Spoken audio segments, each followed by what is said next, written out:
रावल रतन सिंह की हार के साथ ही चित्तौड़ में घुइलोत वंश का खात्मा हो गया। घुइलोत वंश का कोई वारिस नहीं बचा। आपको याद होगा कि 1303 ईस्वी में चित्तौड़ गढ़ पर आक्रमण कर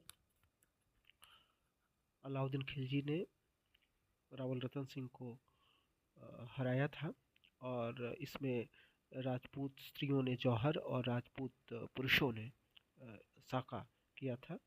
यह 1303 ईस्वी की घटना है और मलिक मोहम्मद जायसी के ग्रंथ पद्मावत में इसका वर्णन है।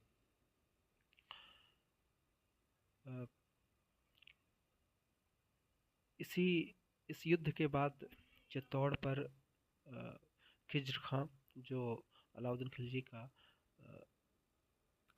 ज्येष्ठ पुत्र था, वह 10 सालों तक रहा।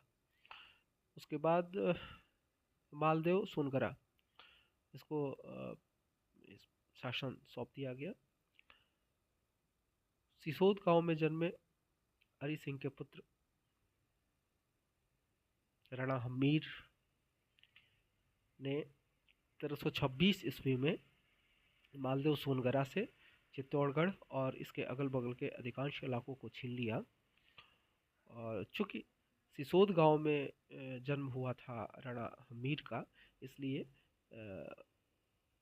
उनके बाद इस वंश को सिसोदिया वंश कहा गया। सिसोद गांव का प्रमुख बनने के बाद खिलजियों के सामंत मालदेव सोनगरा को पीछे धकेलकर मेवाड़ और उसकी राजधानी चित्तौड़गढ़ पर उन्होंने अधिकार कर लिया। फिर धीरे धीरे 1326 में चित्तौड़गढ़ में राज्याभिषेक होने के बाद उन्होंने धीरे धीरे मेवाड़ के अधिकांश भागों पर कब्जा कर लिया। मोहम्मद बिन तुगलक, जो दिल्ली सल्तनत का उस समय शासक था, उसने इस प्रवृत्ति को पहचाना। चूँकि मालदेव का पुत्र जैसा दिल्ली के दरबार में भाग गया और मोहम्मद बिन तुगलक द्वारा एक सेना जिसका नेतृत्व संभवतः मोहम्मद बिन तुगलक कर रहा था, उसको सिंगोली में महाराणा हमीर ने रोका और महाराणा हमीर ने सिंगोली का युद्ध जीता। दिल्ली के सेना को पराजित किया गया और लगभग सारा राजपूताना स्वतंत्र हो गया।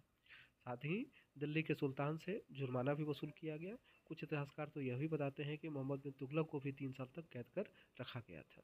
वर्तमान